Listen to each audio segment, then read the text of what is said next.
Noche al día, de día y de nuevo, con ustedes, con nuestros análisis y comentarios de las noticias internacionales. De inmediato vamos a comenzar con el tema Estados Unidos y Venezuela. Los Estados Unidos acaban de advertirle al presidente Maduro que le queda poco tiempo en la presidencia y si no se decide pronto aumentarán las sanciones y que no habrán garantías que si acepta salir del periodo de aquí a fin de año podría tenerla. De lo contrario, vendrán más sanciones. El encauzamiento es el caso prima facie de un encauzamiento, particularmente de esos países que están suscritos a la Corte Criminal Internacional. Los Estados Unidos no se suscribe a eso, pero sí estamos dispuestos a dar ciertas garantías, pero no por un tiempo muy largo. Así que es el momento de o aceptar ciertas garantías para salir del poder o enfrentarse a la justicia internacional y de los Estados Unidos.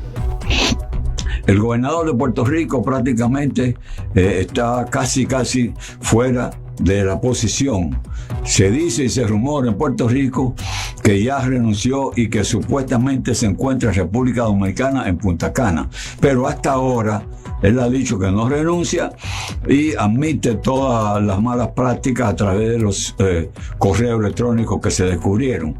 Vamos a ver cómo y cuándo se confirma la información de que se encuentra en nuestro país.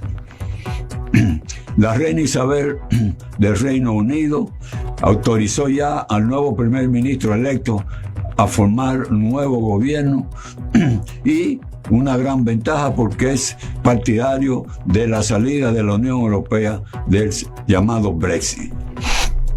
El presidente electo de España, Pablo Sánchez, con problemas para nombrar y formalizar el nuevo gobierno porque ha tenido problemas en la Asamblea para sumar aliados y lograr suficiente votos para poder establecer y nombrar el nuevo gobierno de España. Vamos a ver si en este próximo fin de semana puede lograr algún tipo de alianza y se logra establecer el nuevo gobierno de España. Hasta aquí, amigos televidentes, la noche al día, de día y de noche con ustedes. Hasta la próxima.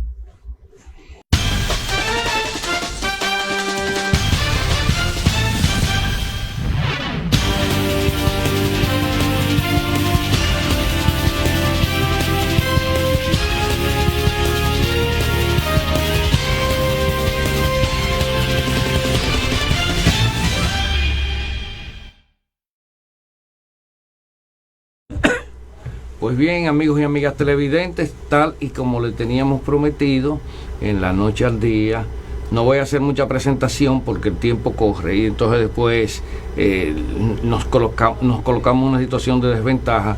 Pues hemos traído a un invitado muy especial, una persona de mucha significación para nosotros, porque en mi caso particular fue mi profesor en mi carrera.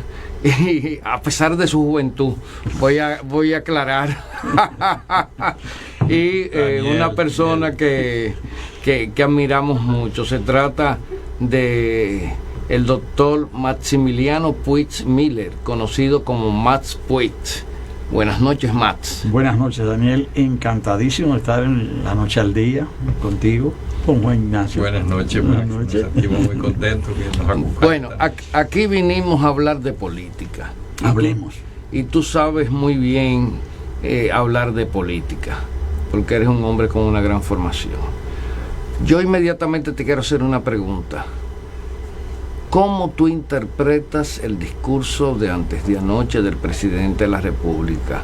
¿Y cuáles causas tú crees que o consideras motivaron, porque estamos trabajando con hipótesis, ¿verdad? Sí. Que el presidente tomara esa decisión, las causas fundamentales? Sí. Bueno, yo pienso que muchas personas escucharon y vieron el discurso del presidente de la República y produjo una impresión generalizada. Produjeron una impresión generalizada los gestos, la forma, la manera en que se desenvolvió el presidente ante las cámaras. Realmente se veía un hombre disgustado, un hombre que estaba diciendo lo que estaba diciendo a disgusto, pero lo estaba diciendo. ¿Qué es lo importante? Que es lo importante. Y él allí estaba planteando que él nos contó una historia. Nos dijo... Escúchame, yo tuve la desgracia Sí. de que yo no lo pude ver, yo lo pude oír porque yo estaba transitando en vehículos. Ya. Bueno, pero él nos dijo lo siguiente. Yo siempre he sido partidario de 2 periodos consecutivos. Se produjo la reforma constitucional de 2015. Yo fui reelecto en 2016. Yo nunca pensé en una segunda reforma constitucional. Incluso lo hice decir. Luego, a medida que fue pasando el tiempo, fui pensando en el asunto. Pero yo soy un hombre que cree en la institucionalidad, esto, lo otro, y por consiguiente yo no acepté las sugerencias que me estaban haciendo, y por consiguiente yo no voy a optar por propiciar una reforma constitucional. Pero Una segunda. entonces no lo dijo con las palabras que yo voy a decir, pero él dijo, pero yo no estoy conforme con lo que ha sucedido, porque yo he sido maltratado, porque hay un pequeño grupo que me ha hecho la vida imposible, y eso no puede ser. Es decir, los que me han tratado de esa manera no se van a salir con la suya, y mi partido tiene que elegir un candidato, y yo voy a hacer todo lo posible por influir en esa decisión para que sea un candidato que no me disguste a mí, que no le disguste a la corriente que yo encabezo. Claro, estas no fueron las palabras del discurso, o sea, yo lo estoy diciendo de otra manera. Es un relato, Sí. ¿verdad?, de Sí. lo que Sí, él se está- podía colegir en el metamensaje, sobre todo en el metamensaje. Ahora, ¿qué se ha producido? Si en realidad, más allá de lo que nos dijo el presidente, lo cierto es que todo su equipo, y ciertamente con su anuencia, trabajó de manera muy ardorosa a favor de que se crearan las condiciones para producir esa reforma constitucional. Pero eso no fue posible. El plan encaminado no produjo los efectos esperados, y el presidente de la República tuvo que renunciar a esa intención. Para que eso sucediera, convergieron muchos factores. Dentro de esos factores, ciertamente se produjo un movimiento creciente de rechazo en la sociedad y en las organizaciones políticas a la idea de una reforma constitucional, por motivaciones que pueden haber sido diversas, porque ciertamente para aspirantes a esa posición dentro de la propia organización política del presidente de la República, bueno, el interés era que para poder ellos ser candidatos, obviamente, había que bloquear la posibilidad de la reforma. Pero más allá de esos intereses particulares, lo cierto es que en toda la sociedad, en la República Dominicana, es decir, se ha creado, es decir, un rechazo, una repulsa a la idea de que la Constitución pueda ser modificada en función de los intereses particulares del gobernante de turno. Y esa idea fue creciendo hasta el punto de que el mismo día que se produce el discurso presidencial se publicaba un nuevo sondeo, una nueva encuesta que señalaba que el 77% de las personas entrevistadas rechazaba la idea de una reforma constitucional. Pero los que trabajamos este tema, o sea, profesionalmente, los temas de encuesta, nosotros sabemos que sí, que en diferentes estudios, el rechazo a la idea de la reforma constitucional estaba oscilando entre un 75 y un 80%. Es decir, que el rechazo era un rechazo contundente, muy marcado. Contundente. Muy marcado. Sí. A eso, que fue en ascenso en un par de meses, de una manera vertiginosa. De forma vertiginosa. El rechazo fue creciendo. En eso influyeron entonces también el hecho de que dirigentes políticos de las más diversas tendencias, es decir, se manifestaran en contra, y que la reforma constitucional fuera vista por sectores muy amplios de manera muy preocupante como una reforma que afectaba el sistema político, porque podía, en la medida en que se perpetuaba en el poder, incluso fue un término utilizado de forma muy, ¿verdad?, o sea, muy infeliz, vamos a decir, por la hermana del presidente, de que su propósito era perpetuarse en el poder.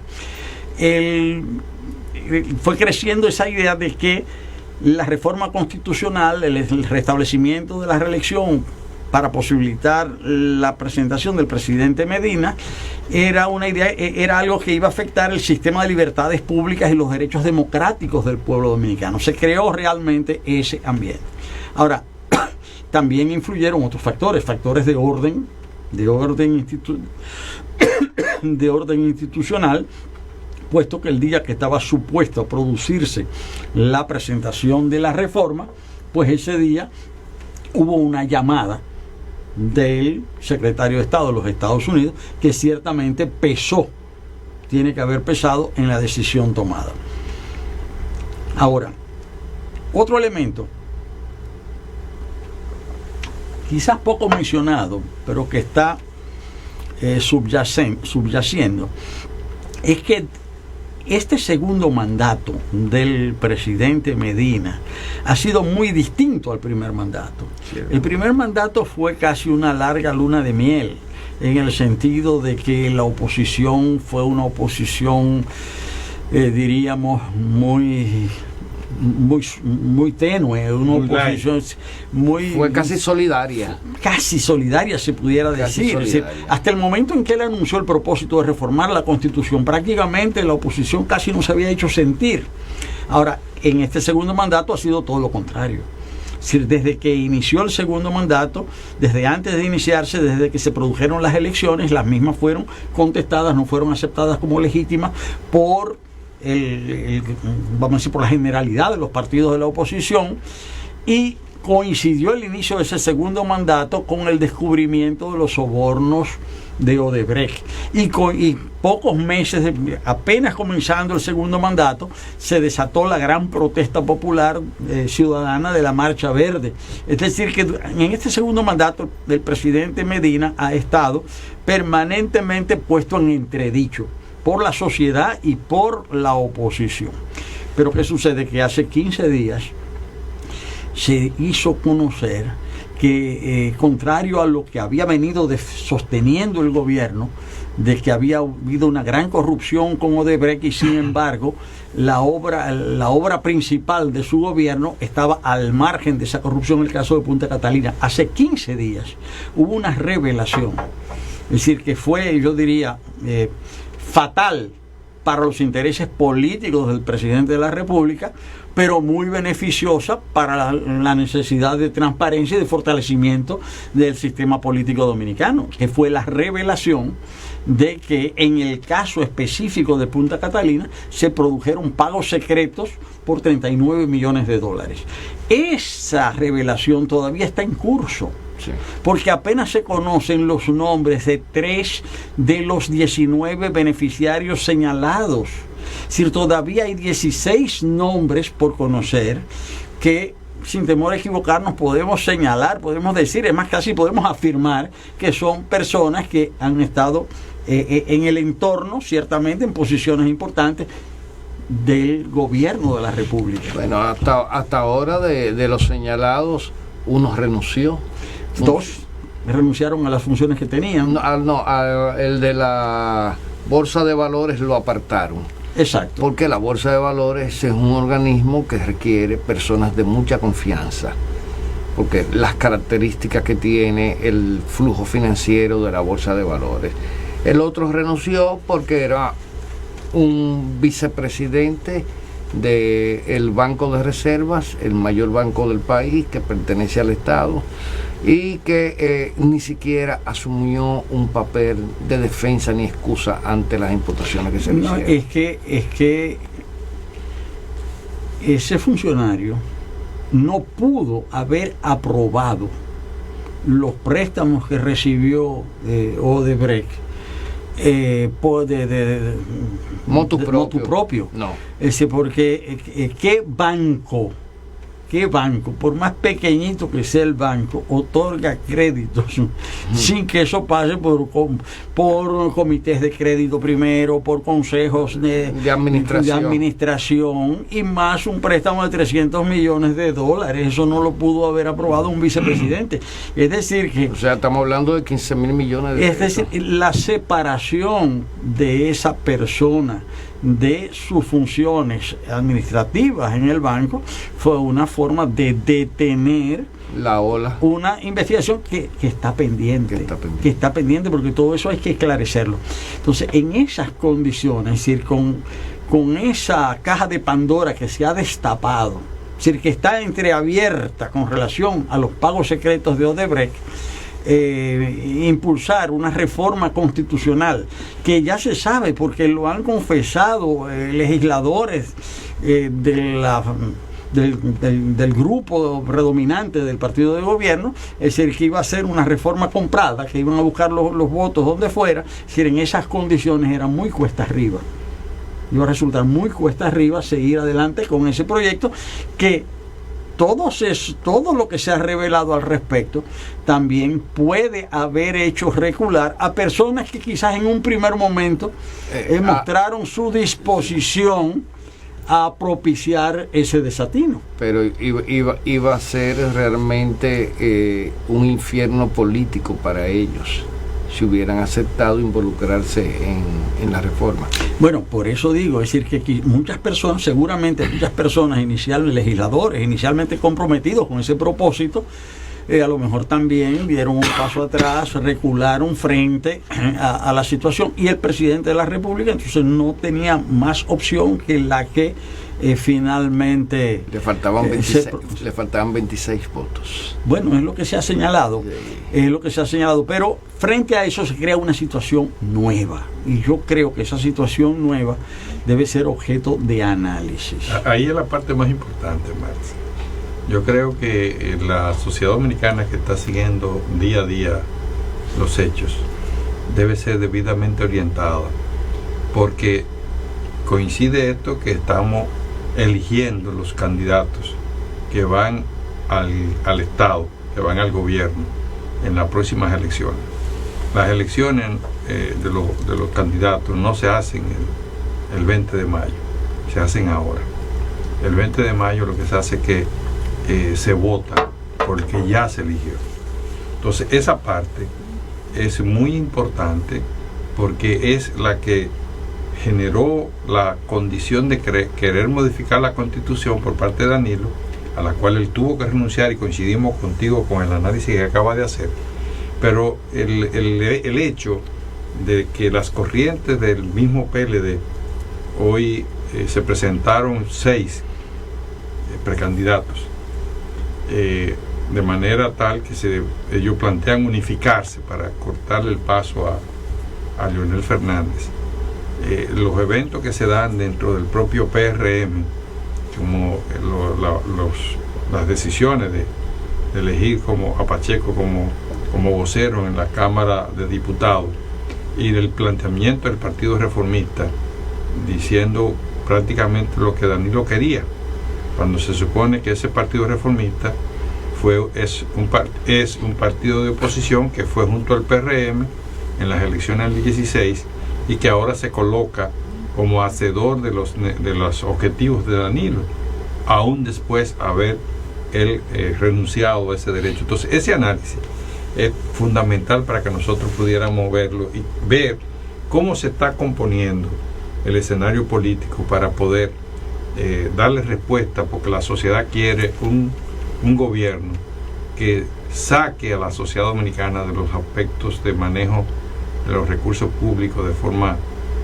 ventajosa para actores o para grupos, y lo coloque en el escenario de darle solución colectiva a la sociedad. Bueno, en primer lugar, yo creo que sí, que debemos hablar de eso, pero yo quisiera resaltar algo.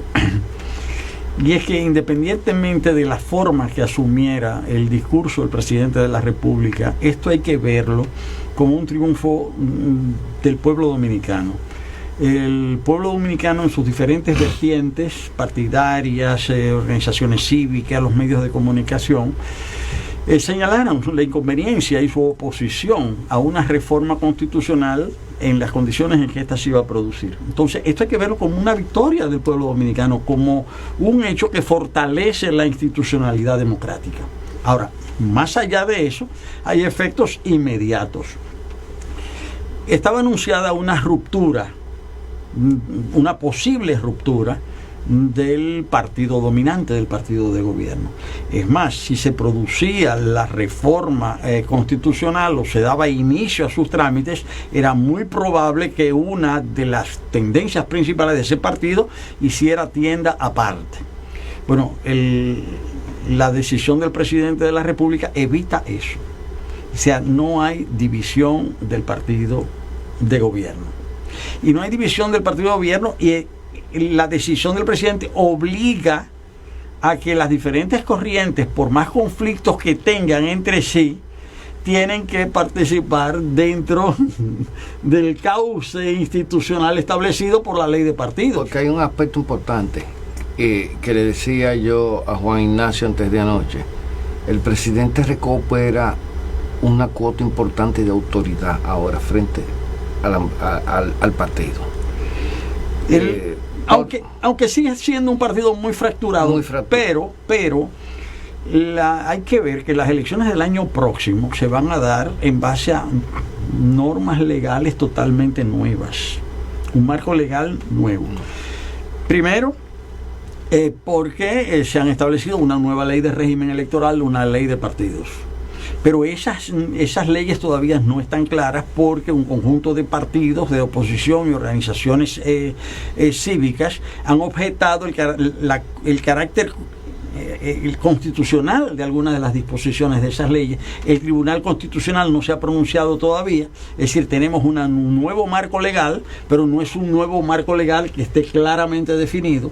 La misma Junta Central Electoral ha emitido resoluciones a partir de esas leyes, pero también esas resoluciones de la Junta han sido objetadas, y por consiguiente se está a la espera de decisiones de las distintas altas cortes acerca de esa legislación. O sea, no se sabe exactamente, tenemos un marco legal nuevo, pero no se sabe exactamente cuál es el alcance de ese marco legal.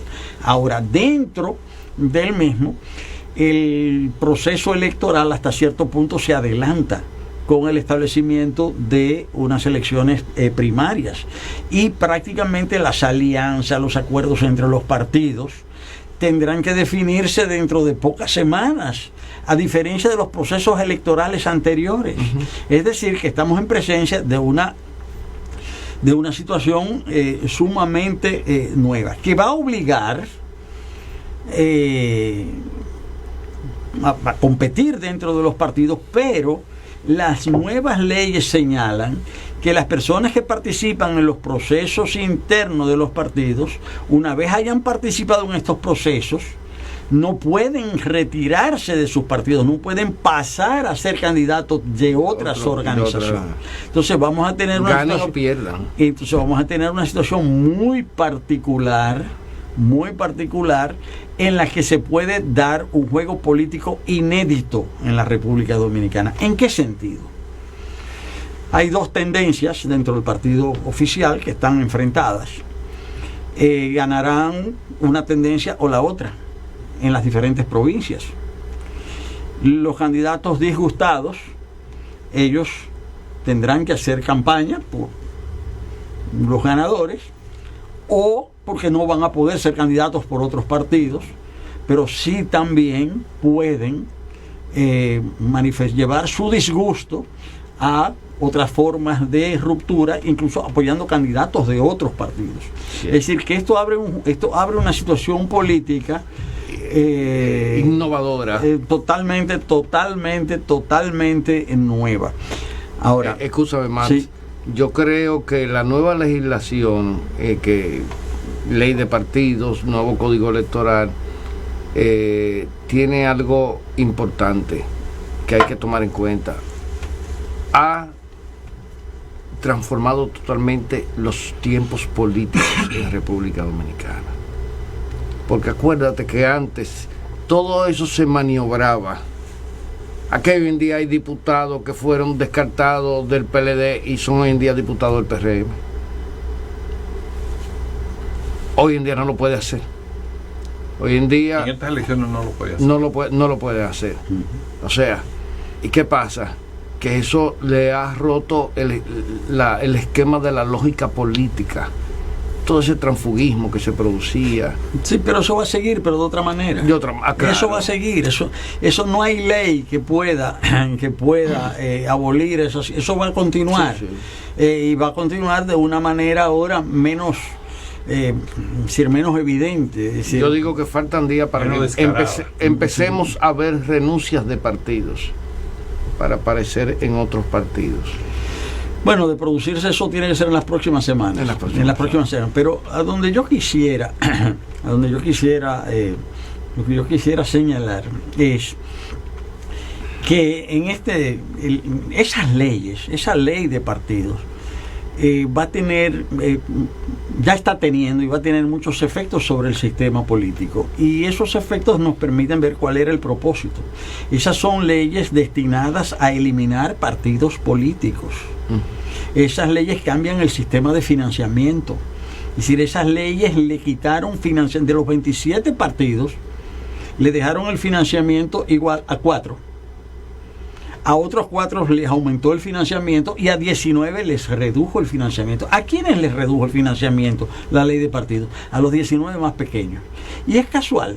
No, no es casual, porque uno de los propósitos de las leyes es eliminar fuerzas políticas. Y eso, algunas personas dicen, ¿para qué tantos partidos? Y bueno, tiene que haber muchos partidos para que las minorías se puedan expresar. O sea, para que esos pequeños partidos, algunos puedan crecer. Pero si de entrada se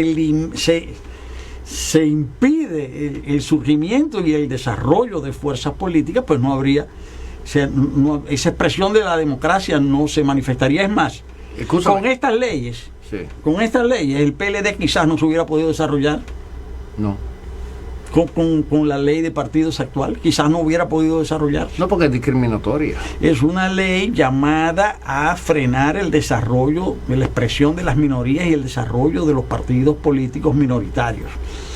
Pero eso también, es decir, tiene como eso de diferentes maneras, porque también limita la posibilidad de que los partidos pequeños se alíen con otras fuerzas políticas, lo que es a todas luces es inconstitucional, aunque no se haya pronunciado todavía el Tribunal Constitucional. ¿Por qué? Porque si un partido es reconocido, ¿por qué tiene que haber partidos de dos categorías? Unos que pueden aliarse y otros que no pueden aliarse. O sea, si son partidos, tienen que tener sus mismos atributos, sus mismos derechos, sus mismos deberes, sus mismas obligaciones. Entonces, la ley, en ese sentido, la ley de partidos, la nueva ley de régimen electoral, son instrumentos que han sido diseñados con un propósito, que yo voy a utilizar una palabra fuerte, pero con un propósito perverso. Es decir, con un propósito de dañar, de impedir el desarrollo de fuerzas políticas y por consiguiente de establecer un monopolio de parte de determinados partidos. Es decir, la idea en el fondo es establecer un bipartidismo. Y por eso se concentra más el tema de los recursos, por ejemplo. Yo una vez fue de lo que propuse que los recursos se dividieran en partes iguales a todos. Bueno, eso sería lo más democrático. Correcto. Porque hay que, claro, estableciéndole criterio. Usted le va a tocar los mismos recursos que le toca a aquel. Ahora, usted no puede empezar a cobijarse debajo de sombrillas de partidos poderosos para mantenerse vigente. ¿Tú me comprendes? Sí, perfectamente. O sea, usted tiene que ser... Porque aquí hay partidos pequeños que yo digo que desperdician su espacio. Aquí hay partidos pequeños que te candidatean a un señor a la presidencia de la República, cuando esa persona muy bien puede estar colocada en una boleta de diputado, de senador, y podría ser exitoso. Pero te voy a dar un ejemplo, Daniel, acerca del tema de la equidad en las campañas electorales. A mí me tocó vivir una experiencia. Yo viví varios años en Francia, allí fue donde yo hice mis estudios superiores. Los recuerdo. Y en términos de equidad, el afichaje, el colocar afiches no es libre en Francia, sino que cerca de los colegios electorales hay grandes paneles para que los partidos peguen ahí sus afiches, y hay un espacio igual para cada partido, no importa que el partido sea grande o pequeño. Si hay 10 partidos, hay 10 dentro del gran panel, hay sitios para que cada partido ponga su afiche. Pero también a la televisión no va más el que tiene más dinero, sino que se reparte el tiempo. Es decir, que si hay 5 candidatos a la presidencia, los 5 tienen derecho a hablar la misma cantidad de tiempo. Lo que pasa es que en la República Dominicana, eso es un sistema equitativo. En República Dominicana tenemos el peor de los sistemas, que es el de financiamiento público inequitativo y financiamiento privado ilimitado con escasísimo control. El resultado de eso es que finalmente gobierna el dinero, mejor dicho, gobiernan los que disponen de dinero, sobre todo un dinero que las más de las veces no se determina, no es de procedencia no santa. Se determina, es decir, su origen. Bueno, sí. Yo me siento muy satisfecho con tu respuesta, porque son temas que incluso en el ámbito académico se habían discutido hace años, pero muchos, es más, cuando existía la Comisión de Reforma del Estado. Eso hace 20 años. La Comisión de Reforma del Estado se creó hace 23 años. Yo recuerdo que a Leida Piña y a mí casi nos linchan en un debate que se hizo sobre revocación de mandato, que eso es otro de los temas nodales.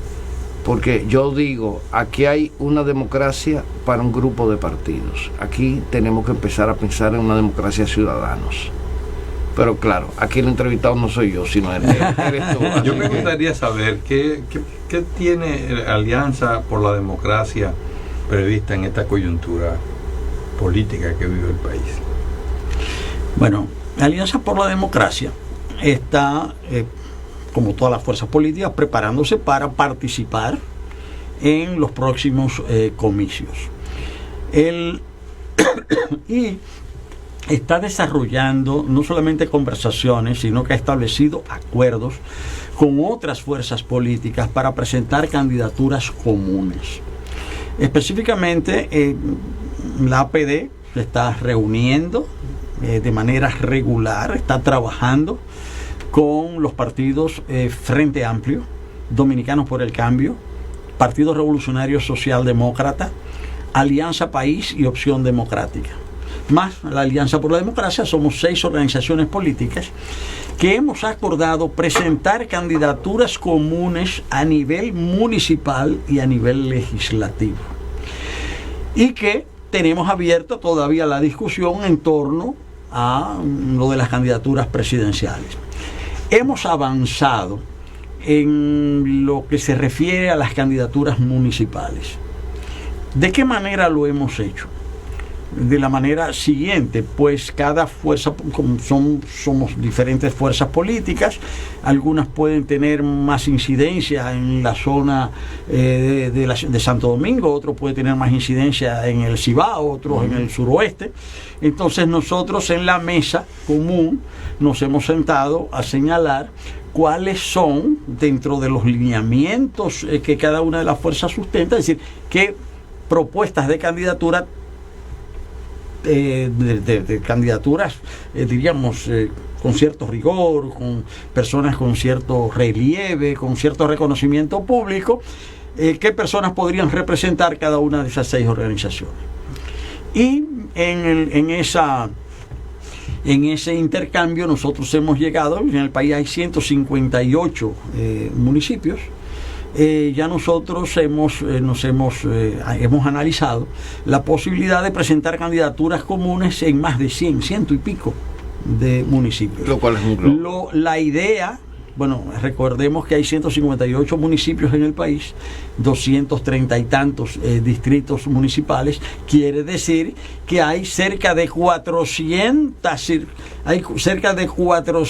demarcaciones electorales para el establecimiento de gobiernos locales. Nosotros pensamos que vamos a lograr presentar candidaturas comunes yo diría, si no en la totalidad, es decir, en una proporción muy elevada de esos municipios y esos distritos municipales. Hemos sido abiertos, hemos sido flexibles, en el sentido de que si por alguna razón particular, de carácter local, o por alguna visión específica que tenga una de las organizaciones, prefiere establecer alianzas con otras fuerzas políticas que no sean de esas 6, pues eso está abierto también. También existe la posibilidad de que esas 6 fuerzas políticas en conjunto nos pongamos de acuerdo para establecer una alianza o coalición con algún otro agrupamiento de fuerzas políticas. Todo esto va en el sentido de favorecer el desarrollo de la democracia en la República Dominicana, porque el sentido de esto es ofrecerle más opciones al elector.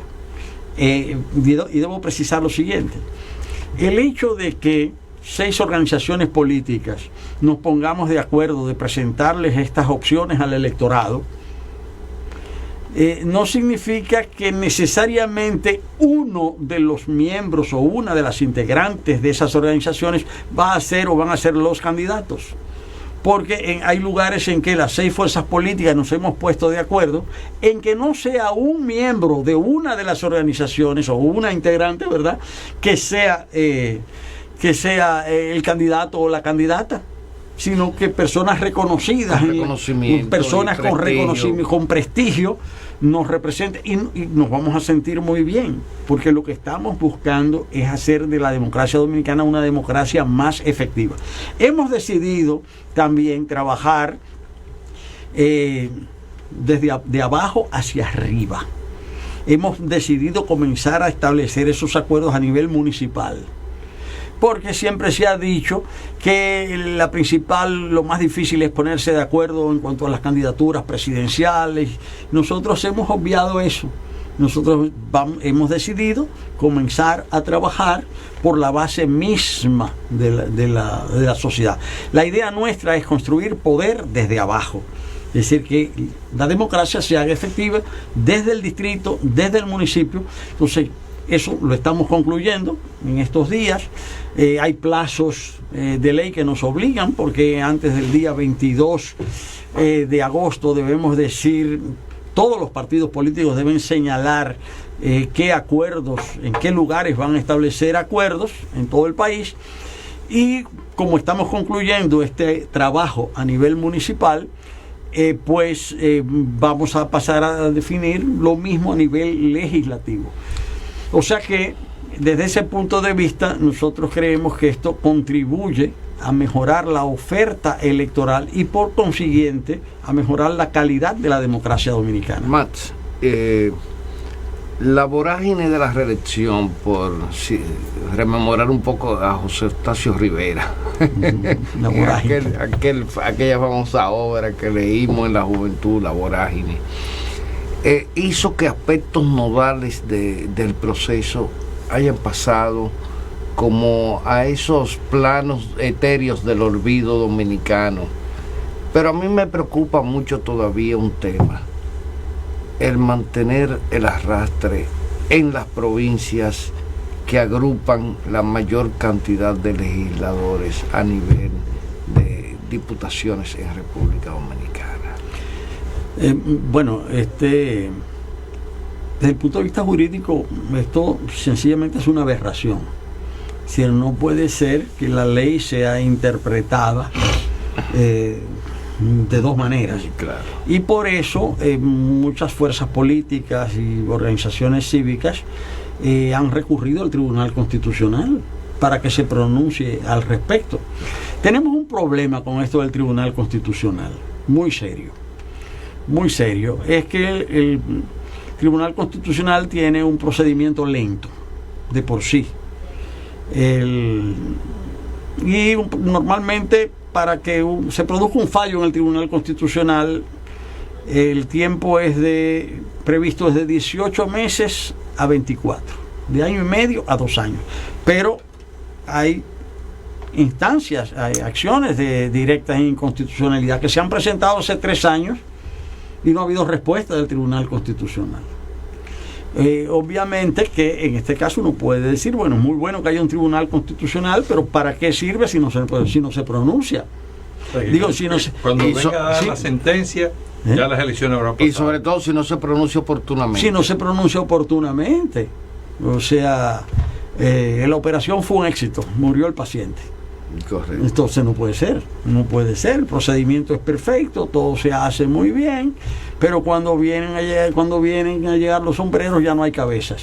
Entonces así no puede ser. Hay temas que en términos de ámbito se encuentran hoy en día en un terreno un poco difuso, porque se han elevado algunas instancias al Tribunal Superior Administrativo, otras al Tribunal Superior Electoral. Y recuerdo de cuando se creó el Tribunal Superior Electoral, el propósito de su creación era que tratara todo lo concerniente a materia electoral, porque lo administrativo, aunque es quizás el elemento medular, pero en términos de expresión jurídica, lo electoral adquiere una corporeidad muy particular. Bueno, todo esto está creando una confusión muy seria. Y esto nos está sucediendo a los que dirigimos partidos políticos, no importa, grandes o pequeños. Cuando manifestamos nuestra inconformidad con una decisión, y que tenemos la posibilidad de recurrir a esas decisiones, pues inmediatamente hay que determinar a dónde se recurre. Si la acción que tenemos que objetar la debemos objetar ante el Tribunal Constitucional, ante el Tribunal Superior Electoral o ante el Tribunal Superior Administrativo, por ejemplo. Y nos hemos encontrado con que, bueno, hay debate entre los mismos juristas que forman parte de las organizaciones políticas, y muchas veces no se ponen de acuerdo, pero cuando vamos a las instancias también se produce un ping-pong. O sea, nos devuelven la pelota de un sitio a otro. El Tribunal Superior Administrativo dice que eso no es aquí, que eso es allá, o el Tribunal Administrativo dice que es allá. Pero ¿cuál es el resultado de eso? El resultado de eso es la denegación de justicia. Porque hay 3 tribunales, pero a veces como si no hubiese ninguno. Dice, pues si usted no sabe dónde ir y cuál es el que se va a pronunciar y lo mandan de un sitio a otro, usted tiene 3, pero en ese caso... Por ejemplo, Max, es terrible. La instancia de lo constitucional es una instancia excepcional, ¿verdad? Y bueno, sí, pero es obligatoria en determinados casos, claro, porque cuando se elabora una ley y esa ley contiene elementos de carácter inconstitucional, es al Tribunal Constitucional que hay que ir. Eso yo no lo discuto. Pero ya, por ejemplo, con relación a la misma ley de partidos, ya hay varios de sus artículos que han sido declarados inconstitucionales y que han sido anulados. Sí. Hay decisiones que están pendientes de fallo desde el mes de febrero, pero no se ha producido el fallo. Van 6 meses. Entonces, es a lo que me refiero. Es decir, que la máquina puede ser perfecta, pero aparentemente perfecta, pero a veces no funciona. Sí. Hay un detalle que cuando usted explicaba la parte ya operativa de los 6 partidos que están trabajando en procura de concurrir, dándole al electorado la oportunidad de tener alternativas democráticas. Usted decía que se abría el espacio para que personas o personalidades y organizaciones sociales que tengan el interés de aportarle a la sociedad, yendo como candidato, tenían la vía para desarrollar ese mecanismo. O sea, ese lineamiento tiene cabida, ha habido crecimiento, se ha desarrollado algún tipo de acercamiento de estos ciudadanos que en definitiva tal vez no son de un X o Y partido, pero pudieran tener el interés de servirle a la sociedad. Bueno, ya se ha producido, ya hay personas que no pertenecían a ningún partido político que se han acercado a nuestras organizaciones hay un detalle de ley que hay que señalar. La ley actual obliga a que las personas se inscriban en un partido político para poder ser candidatos, lo que no debería ser también, porque el ejercicio de un derecho, que es un derecho fundamental, el derecho a elegir y ser elegido, no tiene por qué ser restringido por una ley que diga, para usted ejercer su derecho, usted tiene que formar parte de un partido político. O sea, Daniel Pou puede ser candidato, puede ser propuesto presidente de la República, puede ser propuesto alcalde, puede ser propuesto a concejal, a cualquier posición, y no tiene por qué ser miembro de un partido político. El partido político sí tiene la obligación, si es la entidad que está obligada a presentar, a registrar la candidatura. Pero eso es una de las disposiciones que está en la ley de partidos, que es un exceso. Pero tú sabes que eso es parte de una estrategia que ha sido constante aquí, de tratar de evitar que surjan las candidaturas independientes. Sí, pero es muy peligroso. Por ejemplo, se observa en las encuestas que se han venido realizando en los últimos, sobre todo en los últimos 2 años, que está disminuyendo el número de personas que declara simpatizar o pertenecer a un partido político. Claro, eso es evidente. En encuestas publicadas hace 8 meses, se señalaba, en una de esas encuestas, se señalaba que solamente el 16% de las personas entrevistadas declaraban pertenecer, ser miembros a un partido político. El 16% en esa encuesta. Pero eso significa entonces que solo ese 16% tiene derecho a ser candidato, que el otro 84% no tiene derecho a ser candidato. ¿Por qué poner ese requisito? Ese es un requisito restrictivo de la democracia. Es decir, para usted opinar, para usted pensar, no tiene que formar parte de ninguna organización. Sencillamente, la libertad de pensamiento, usted puede pensar lo que usted quiera y pertenecer a la organización que usted desee, sí o no. Pero el hecho de decir que usted, para ser candidato, tenga que ser de un partido político, eso es aquí, en esa ley que se ha establecido, y es restrictivo. Pero lo señalé por la pregunta que me hacías, Juan Ignacio.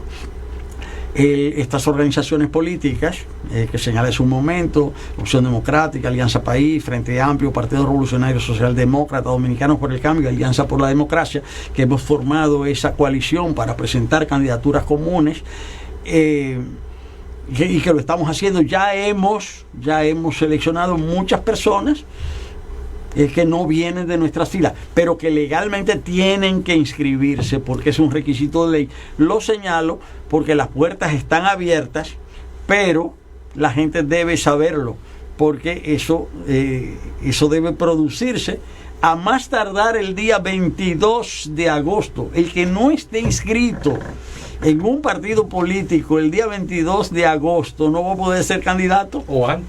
O antes, esa es la fecha límite, esa es la fecha límite. Que cada partido deberá... no, el 17, perdón, me equivoqué. Es el 17 de agosto que las organizaciones políticas deben presentar su padrón a la Junta Central Electoral, que ahora es obligatorio, el 17. Bueno, pero para presentarlo el 17... ahí, ahora no puede ser candidato. Ahora no puede. Estamos a ley de 23 días. Entonces, pues, lo señalo para que las personas lo tomen en cuenta. La exposición que está haciendo Max Wicks tiene la aceptación nuestra, que nosotros estamos identificados con esta corriente en procura de que la sociedad tenga una expresión diferente, para que no suceda lo que la sociedad ha estado criticando y procurando de que no se dé, de que los que se han adueñado del gobierno más bien tienen la intención de lucrarse. Así que el ciudadano que entienda que quiere y puede darle a la sociedad su tiempo, su intelecto, tiene las vías, y que debe hacerlo en un tiempo breve, porque estos plazos se van comiendo a todo el mundo. O sea, el 17 de agosto ya está aquí, nos queda apenas 20 y pico de días, y entonces hay que hacer un proceso que es necesario practicarlo para que cualquiera pueda ser planteado como candidato. Yo dije en principio que la elección de los candidatos es ahora, que luego lo que vamos a votar por lo que vamos a elegir.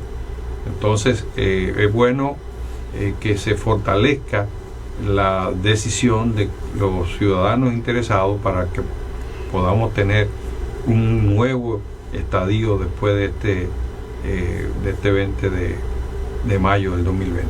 Bueno, lamentablemente el implacable, el tiempo, nos obliga, nos combina a finalizar esta conversación con Max Puig, una persona que goza de nuestros aprecios y admiración. Pero yo creo que Max va a tener que venir unos días antes de cumplirse ese plazo fatal, a explicar un poco la dinámica que ha ido tomando todo este nuevo sistema de legitimidad, ¿verdad?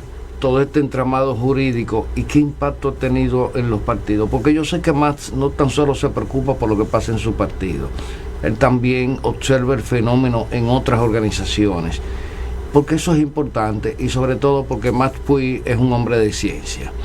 Amigos y amigas de La Noche al Día, nos despedimos por hoy. Mañana de nuevo, como todos los días, de lunes a viernes, estaremos en La Noche al Día por el canal 36 de Bajo Techo TV. Recuerden que también estamos en las redes sociales, en todos esos sistemas que nos permiten ver programas de televisión como el nuestro en tiempo real. Recuerden que estamos en Twitter y también estamos en Facebook.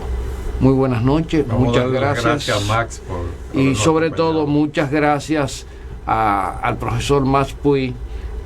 Yo tengo la dualidad, dirigente político, profesor, pero yo prefiero elegir una categoría que va a ser permanente mientras vida tenga.